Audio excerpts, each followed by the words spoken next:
Welcome to the Live Alone podcast, the podcast where two nerds who consume a whole lot of horror discuss their favorite pieces of horror media.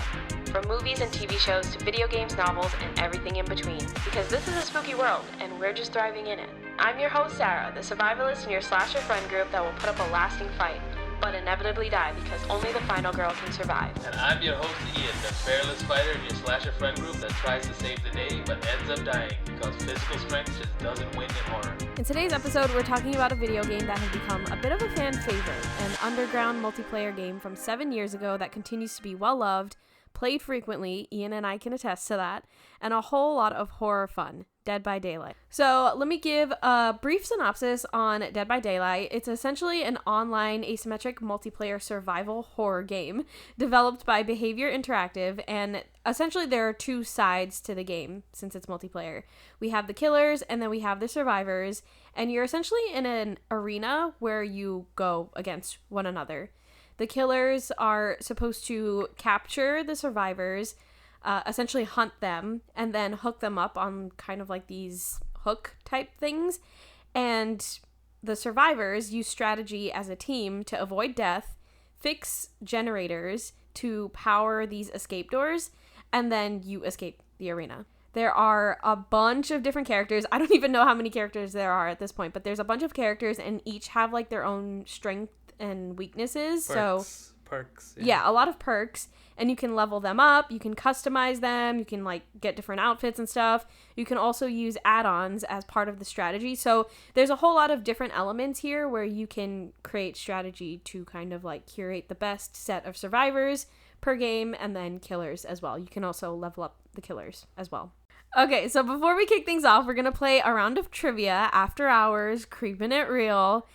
And of course, every time I do one of these, I am going to be asking Ian the questions because obviously I know the answers to them. And this time around, I have 3 questions. Let's see. I feel like they might be easy because Ian and I play this game a lot, but we'll find out. So, are you ready? Yes. Okay. So, question number 1. How many generators do you need to fix before you power the escape doors? 5. Okay. All right. That was easy. Yeah, I figured that one was going to be easy. Okay, question number 2. What weapon does the trapper notoriously use? Bear trap. Okay. All right. I feel like these are maybe too easy. Question number 3. How many killers are from the horror worlds of Wes Craven? Freddy is there. There's Freddy Krueger. Michael Myers. He's John Carpenter. That's Carpenter. That's not Wes Craven. Are you gonna put this on the podcast? No, I'm joking. Because now I look like an idiot. You got it wrong. It's not my fault. I'm just doing horror movies now. Let me see. I know Freddy. Oh my gosh, it's like one of our favorite killers. Ghostface. Okay, yeah. Is that it? You tell me. I think that's it. That's all I remember. That's it. Yeah. Wow, I really thought that was going to be easier than it was. Because Almost a trick question. I had you thinking too much. Let's start by talking about why we picked this piece of content to talk about. I'll go first. I feel like our answer is going to overlap here, so feel free to jump in whenever. But we picked this piece of content because we play this game together, and it's a lot of fun. I think when it comes to horror games on platforms, on like video game platforms, it's kind of hard to come by a horror-specific game that is also multiplayer and kind of accessible and easy to play amongst a lot of people. So I just feel like it's a really accessible horror type of game that's a lot of fun, which makes it a lot of fun. It makes it easy for us to just like jump on and play. And we've been playing it, I think, since it came out, or a year after it came out, maybe? When it first came out, it didn't have that good of a review because it was like kind of like repetitive. I hear that from a lot of people too that played it first and didn't want to play it again afterwards. I didn't remember that. But now it's like there's a whole bunch of strategies because I look up reviews before I buy a game. So I was looking at it, I was like, all right, it got an alright review, got like a 7. I was like, it could be better. So I waited like a year after. Bought it. Maybe we got it. I think actually my brother gifted it to us. Yeah, your brother gave it to me as a gift. I was like, all right. Yeah. So then I started playing it, and then you were playing with me, and we were like, yo, this shit is sick. Yeah. And then later on, then you got on the Switch because it's crossplay. So you're on the Switch, and I was on the PlayStation 4. It feels like we've been playing it since the beginning of time because it's been around for a long time. Actually, it's a game that came out 7 years ago, so it just felt like we've been playing it for those 7 years, but it's probably way less than that. During COVID times when we couldn't go anywhere, we were on that game non-stop. We would play it for like 5 hours sometimes. We were so addicted to it. Now we play like once or twice a week. It's definitely something that we continuously come back to, but we had a moment where we were obsessed with it. So I feel like we have a lot of expertise in the game, and so now anytime that we jump back onto it, it's like second nature. So do you prefer playing as a survivor or a killer? I would say I like playing as a survivor because of all the fear that you feel. Yeah. When you're the killer, it's fun to like go and kill the other people, but I played the killer like I would say less than half of the time, but I think it's harder. Yeah, there's more of a suspense kind of feeling when you're playing as a survivor because you're the one that's going to end up being killed, right? Whenever you're playing as the killer, you don't ever die. You either just kill or you lose. So there's less of like a fear, suspense, kind of like anxiety in the back of you kind of feeling when you're playing. I think I feel the same way as you. I prefer playing as survivor as well. I think I've played killer once. Yeah, we tried it. Once ever. We tried it with our friend group. Like we had like 4, 5 of us playing, and there was a group of us. And it was fun. That was fun. It was fun, but we only played like one. Everybody got a chance to play that. I think we all played as the killer once in that situation that we played, and it was a lot of fun. I highly recommend playing this with a group of friends, and like I said, it's accessible, so I feel like anybody can like jump on and play. But yeah, I don't like playing as killer. I didn't like my experience playing it that one time. I played as Ghostface. You assign yourself a role almost when you're playing as survivor, and once you get comfortable in your role as whatever it may be, maybe you heal people often because you can do that, or you fix generators really well, or there's different roles that you can take on. Once you get good at it, then you just want to keep going at it and just getting better at it. I think what's really cool about us being able to play together is, of course, we get to spend quality time doing something that we both have an interest in together. But it's like, to me, it feels like we're kind of like in a horror simulation. Like we watch movies, we watch TV shows where we're both witnessing the horror. But in this game, we get to be like within it. We get to be immersed in it as game players. And then we get to experience that fear, the anxiety, but also a lot of fun that comes with it. So, I don't know. It just is an overall good experience, which is why I also like to continuously go back to this game. Yeah, there's a lot of screaming and cursing and running around like, oh, shit. It's so surprising to me that we played this game for so many years, and there'll be times where I will, like, jump and scream. This game is, like, the first time that we played a game for so long. Like, I never played any game like this so long. Can I talk about one of the best things that I did in the game? Yeah. I was playing a survivor. There's 4 of us. At the end, I got the last generator, and the whole team was hooked up. So I opened the door, and I think he went to go hang you by the door. I ran back, and I saved everybody one by one. Oh, yes. Everybody one by one. And I think everybody kept following me one by one. And I don't know where the killer was because he could have really come and get me. Yeah. One by one, I rescued everybody, and we ran through the door and we won. Yeah, it was like the most epic shit I ever did in this game. And it wasn't like one of those instances where the killer was kind of like passive and not really playing. He was playing the whole time, and then somehow in the last beat to get into the door, you did it. Yeah, I don't know how. Speaking of like that one instance where you kind of just saved everybody, I feel like playing styles is also a big thing that we like about this. We have such like specific playing styles, and it works hand in hand with one another. So for example, I like to fix the generators because I'm really good at fixing the generators and not like messing up. So when you're fixing the generators, you have like a wheel that kind of randomly pops up, and you have to press the button on your remote to make sure that you don't like miss the wheel. And I'm really good at doing that. And so if you don't do it well, it will make a really loud booming noise because you damaged the generator, and it will alert the killer as to where you are. For some reason, I'm really good at fixing generators, so I like my playing style is to just go to generator to generator to generator and just focus on that instead of doing any other types of stuff. And your playing style, I think you're a little bit mixed. You're a little bit more random. Like you'll fix the generators for sure, but that's not like your strongest suit. And you'll also go and help people, like you'll take them off of the hook, or you'll heal people. Like, you're all over the Yeah. place, which is really cool because whenever we go into different, like, games with other people, you can kind of just adapt. Whereas I'm always consistently fixing the generators, which can be also a good thing because there are some times where we get matched up with people that don't fix the generators at all. Or I'll go after the killer and like make him chase me. Yeah. To waste time. Oh yeah, that's run another in circles. tactic. I run in circles and we're just there laughing because Yeah. because it's so stupid. Yeah, so I feel like because I have something super consistent, but you're also like really adaptable depending on whatever level that we're in, our playing styles work really well. So we can continuously play and it's still a good time. It's never like we get annoyed. Yeah, and you don't get bored of it. Like, I've never had a chance where I was like, oh, I'm bored. I also love that the setting is actually super creepy. It plays into what horror fans actually love. So when we're looking at multiplayer games and in other horror or horror type genres, like I'm thinking of Call of Duty with the zombies and stuff like that, it still feels like an action game. It's very action forward and it's not horror forward. So I feel like whenever we're playing this game, we're really immersed in a creepy setting. So it just plays into like the kind of vibe that we like, or at least I like a lot. They put in what's her name from The Ring? I forgot her name, but she's also a new killer in the game. And speaking of like the setting and stuff like that, there are TVs now. So the TVs, whenever you're in the world where she's the killer, there will be random TVs just popping up in the middle of the map and stuff like that. And it just adds to the like element of fear because she can sometimes transport herself through the TVs.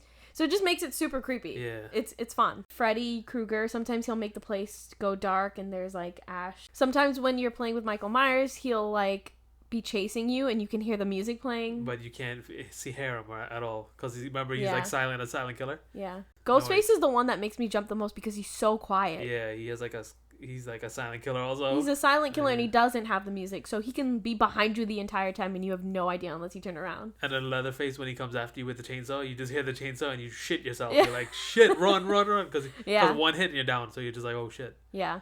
Yeah, the Demogorgon, he will scream before he jumps at you, and you're just like, ah, shit. He was scared because when he screamed, you can hear him throughout the entire map, no matter where. So then you hear everybody else screaming, so it is scary still. It's actually scary, even though like once you start playing and you get used to it, you're not as scared, but it still has that element of fear, so it continuously remains to be like horror. Another thing I really, really like about this game is that for some reason it'll be so random and you just have to do like a vibe check, but you'll be playing the game and suddenly one character, like one player, whether they're a survivor or a killer, they just start to get silly.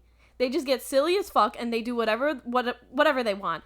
They'll stop killing, they'll stop chasing you, or if it's a survivor, they'll just start like jumping around and making funny movements, and then everybody's vibe is like, oh, okay, we're being silly, so we're not actually gonna play this game now. Yeah. Now we're just gonna fuck around in the map. Yeah, and then the killer, so for some reason there's no mics, but the killer knows that we're just messing around. So so that they start jumping around and doing stuff with us. It's like a form of communication by doing like silly movements in the game without having a mic, and it's so funny because once that one person initiates the silly vibe, everybody gets silly as fuck, and then we just start doing whatever we want. Sometimes the killer will just, tag along while you fix the generators and then win the game. Sometimes on the offset, like they'll pretend to be silly. Oh yeah, that's the thing when that gets me so angry. That is annoying. When the killers pretend to be silly with you and then you fix all the generators and they're just tagging along because it's all fun and games. And then at the end when you're about to leave because it's we did the thing together, the killer will actually like turn on you and instead of being silly, he'll just kill you all right at the end. Those moments are annoying. For some reason, I just know when that's gonna happen. Like you get the vibe of the vibe. I stay back and I look and I see how I see the way that they're acting. I'm like, all right, this guy's gonna kill us. I have a question for you. Who are your favorite characters? Start with your favorite killers. Oh yeah, I like Nemesis. Okay. But he's not like my number one. He's cool. He's a good killer. Yeah, Michael Myers. Mm-hmm. The hardest one to play with, which is fun, is Ghostface. Like overall. Yeah.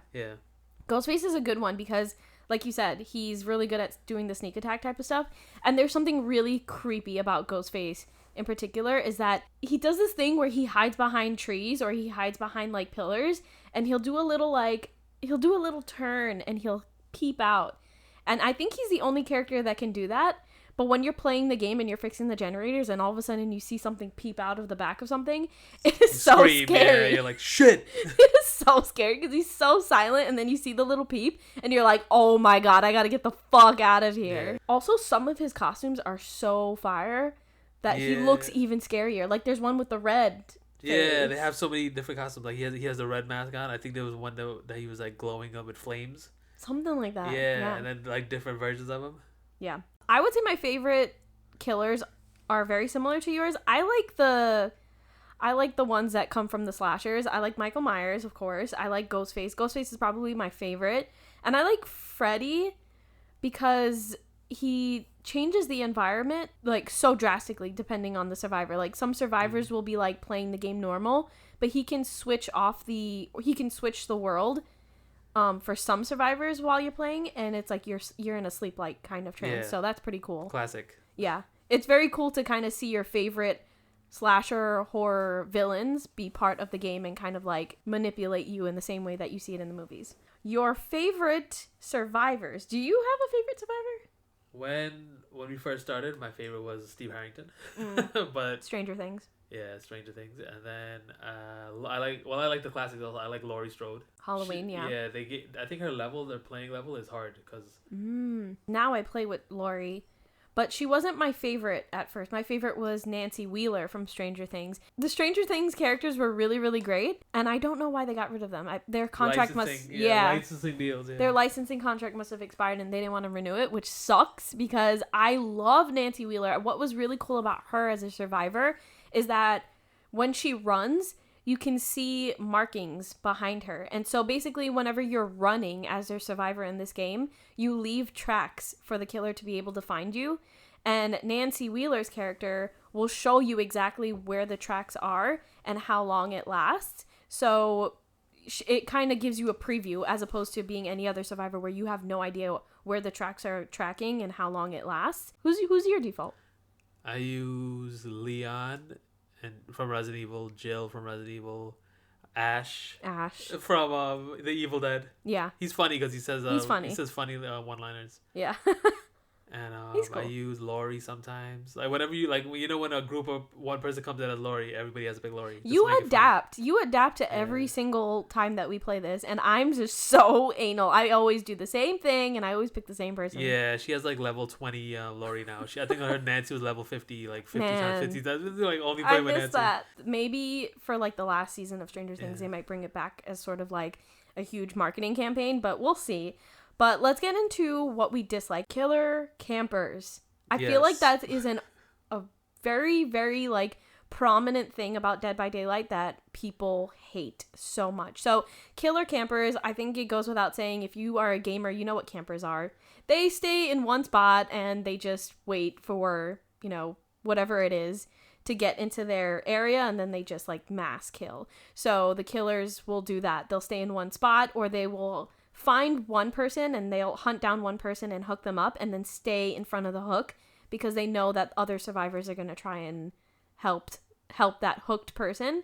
And it's so annoying because then you don't really get a fair chance to actually play if they're just, they're waiting for you. You could have a generator next to an exit door with a hook next to it. Yeah. He'll hook somebody there, and they'll know that you're coming to that hook. That's annoying. And then there's also when you have like the killer finds out where the generators are, and then they just keep in a circle, keep going to the same generators over and over and over again because they know that you're eventually going to get to at least one of the ones that they keep going to. They know where the generators are. They know at from like first glance, they know where all of them are. Yeah, I think they're able to see where all the generators are. What? Yeah, they can see where the generators are, and because whenever you're fixing it too, they can hear the noise too. That makes it so easy for them. Yeah. That's not fair. But the thing is, they can't get to all of them at the same time. Damn. Yeah. They have such an advantage, and they can see where the hook is. What? So they could find the hook. I feel like the killers get such an advantage in this. But maybe that's because we have 5 survivors. Yeah. It's 5 survivors or 4? It's 4. We have 4 against 1, so maybe that's why they get so many advantages. But the other thing that I really dislike are that the generators can be so freaking slow to fix. It takes like a good while to fix a generator. Even when you're like fixing a generator with someone else. So it speeds up if you're fixing it with other survivors, but if you're fixing it by yourself, it feels like it takes forever, honestly. Sometimes they'll curse it, and then you can't even fix it when you were just fixing it. Yep, and then sometimes your teammates keep messing up the generators. Sometimes your teammates aren't even fixing generators. They're just kind of running around and hiding, hoping that you're fixing the generators for everyone. Yeah. I guess that goes without saying. Whenever you're playing something online, you have all of these options, circumstances that are going to happen. But either way, it's still fun. Like, the fun outweighs the annoyances, at least for me. Yeah. But let me ask you, and I feel like I know the answer to this. Who is your least favorite character? I'm assuming it's going to be a killer because the survivors aren't really annoying. Yeah, the survivors aren't annoying. Oh, the worst annoying one is the doctor. The doctor is the worst one. I knew you were going to say that. I thought that was going to be the first person that you said because I know you hate the doctor. I try to block him out? I feel like there's been times where we played it and when we find out that the doctor is a killer, you just want to quit immediately. The game? Yeah. I mean, I'm not gonna lie. I've quit the game. Oh my god! Because I was losing, and Sarah got really upset with me. But anyways, Ian is a chronic quitter. I stopped quitting. He was a chronic quitter, and that used to piss me off because if you quit in this game, you get locked out of the game for a certain amount of time as a penalty. Sometimes it's 30 seconds. Sometimes it's 5 minutes. But if you are like Ian, where you become an elite chronic quitter, it can be as long as an hour, and that drives me crazy because obviously we're not going to wait an hour to play the game again. We're just going to take the game off. Yeah, so that was the one time that she was like, "Oh, I'm not going to play anymore." But God! But then I had to apologize, and I stopped doing it. But anyways, you remember with the rabbit lady? There's a character that has like a bunny mask and a skirt, and I remember I dressed up as it. Yeah, but for Halloween. Yeah, that was a good. We'll put a picture of Ian's costume of that character on our socials, so find us on liveralonepod, Instagram, TikTok, YouTube. I will post a picture of it because that costume was great. It was very scary because Ian's super tall. He looks very scary in a bunny mask. I will just say that. And the skirt. It's very, very terrifying. And then he had like fake blood all over him. Oh my god, it's a good one. So I'll share that picture. They just keep coming out with like these cool new releases every once in a while. I feel like the most recent one that's gonna be coming out soon, and it's probably going to be out by the time this episode comes out, is Nicolas Cage. Yeah, they have to get Nicolas Cage in there. Nicolas Cage as a killer, right? He's a killer? I don't know if he's going to be both.